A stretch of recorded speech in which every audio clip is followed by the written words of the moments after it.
Now, years ago, students who moved back in with their parents were seen as lazy and trying to leech off of them. But in today's day, it's become more acceptable for reasons having to do with money.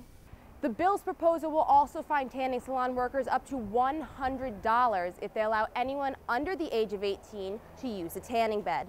It takes a minimum of 5 seconds to send or read a text, which is the same amount of time it took me to get to the middle of the crosswalk. Connecticut legislators cracked down on gun control early this month, but gun owners say it's still unclear what's legal and what's not. And today marks the start of Michael Jackson's wrongful death trial. Jackson's family filed a civil suit against AEG Live. The Red Cross is still in Missouri, Haiti, and now the Philippines, but they are trying their best to help where it's needed. Many of the potholes throughout Hamden are a few inches deep. This one, 3 inches. This is the video seen on the Today Show of a Texas bus driver speeding down a highway with 2 disabled passengers aboard. Now, look what happens next.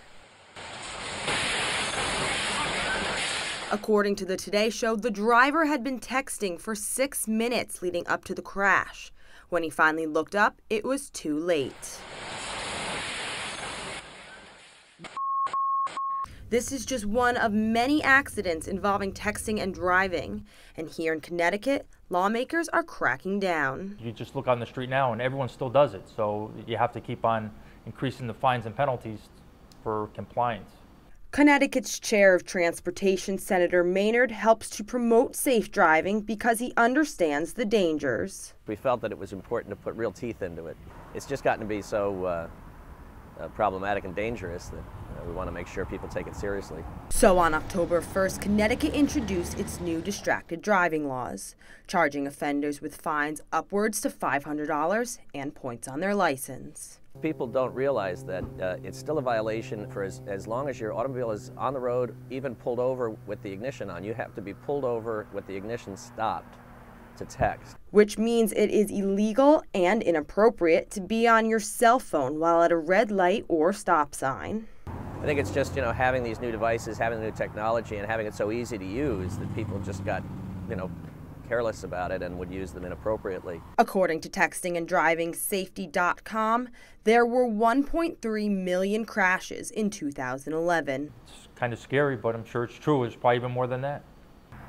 We keep focusing on the young people because they're more likely to be texters, but, the fact of the matter is adults do it too. And although teens and adults know it's wrong, it's a habit that lawmakers want to see broken. Honestly, half the time I'm just even checking social media. It doesn't have to be a text. It's just sort of a habit, and I think we have to just decide that when you're in the car, it ought to just be put away, because it's really not worth it.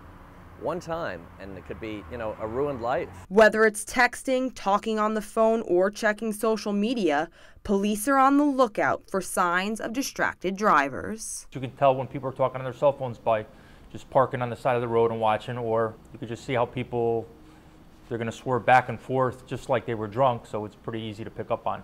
It takes a minimum of 5 seconds to send or read a text, which is the same amount of time it took me to get to the middle of the crosswalk. Whether it's a person or another car on the road, 5 seconds is all you need to take someone's life. In Hamden, Lauren Pernal, QNN. It's been just over 1 year since Superstorm Sandy pummeled the East Coast, causing major damage and devastation. If the storm had stayed another hour or two, we wouldn't have had a house. Maureen Healy's house in Milford, Connecticut is right on the Long Island Sound, and it suffered heavy damage from the storm. Filled with sand, 4 feet of sand everywhere, everywhere. This room had stuff in it, silt and sand, and you couldn't get in your driveway. It was 4 feet of sand. You couldn't get in your doors. But Maureen and her husband Mike were lucky enough to rebuild, unlike many others. We were just very, very lucky because a friend of Mike's came in. He was a builder, and like the second day we were here, he came in and priced everything for us. Every nail, every board, every single thing, like 25 pages of damage that had been done. For most people, power outages were the major problem. According to the National Weather Service, Sandy caused more than 8.5 million households to lose power, and it took 10 days to achieve 95% of restoration. But for many other survivors whose houses had crumbled, relief and the opportunity to rebuild has yet to come. It's a very complicated process when you deal with the destruction that we've seen. And what's particularly tough for people in a community like Milford is along the shoreline, this storm is still so real, and some of these houses are just completely destroyed. Oh, it's sad. It really is sad because they're friends of ours, too, that can't fix their house. According to the American Red Cross, many people have not been able to rebuild due to a variety of issues. When you have a house that is significantly damaged and a family needs to make repairs, they run into issues beyond just coming up with the dollars to repair that house. There are building code and zoning issues that are triggered when a certain amount of damage or renovations takes place on a property. And as for relief efforts from FEMA? FEMA is not available really for most people. I don't know who they're helping. I know they're helping some people. I know they are. There are so many layers to an individual's recovery, not just the rebuilding, but rebuilding their lives emotionally, economically, and needs continue to pop up. When the opportunity to rebuild presents itself, residents are taking necessary precautions for future storms. Everything in the house is built differently. The windows are to sustain all kinds of wind, and yeah, the house is much more stable. We've had everything reinforced. But even after rebuilding, the memory of Sandy will never wash away. This storm has changed people's lives forever, and they'll rebuild and they'll recover, but it's always going to be a painful memory for people. And they're afraid of every wave they hear. I guess that goes on for a long time, the fear of hearing waves.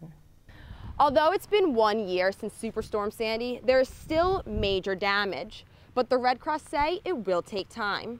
The Red Cross is still in Missouri, Haiti, and now the Philippines, but they are trying their best to help where it's needed. In Milford, Lauren Pernal, QNN. Driving isn't always a smooth ride. Potholes, we've all dealt with them. But after the recent snowstorm, Hamden roads have become a lot more problematic. It's a chronic problem. We have this pretty much every year, but this year you'll see them a lot more than you normally would due to the amount of snow we just saw. Because of the weather and the blizzard, I guess the plows had a hard time, clearing the snow, and as a result dug up the roads. Digging up the roads so badly, the town must take immediate action. Previous years have been even worse. Really, the town's done a much better job. We've tried to move methodically throughout the town as we go, but the emergency situations and the dangerous ones come first. Many of the potholes throughout Hamden are a few inches deep. This one, 3 inches. Driving over one of these could cause serious problems for residents and their cars. I try to avoid them a lot. There's a lot on New Road. They could cause accidents. I know my roommate actually had to get her tire fixed. Yeah, split a few rims. You're concerned about the damage to your car, of course, so if you're aware of it, you try and drive a little more carefully. Careful driving is key, but residents can also take action and warn others by using an interactive map on the Hamden website to mark where the potholes are located. In Hamden, Lauren Pernal, Q30 News.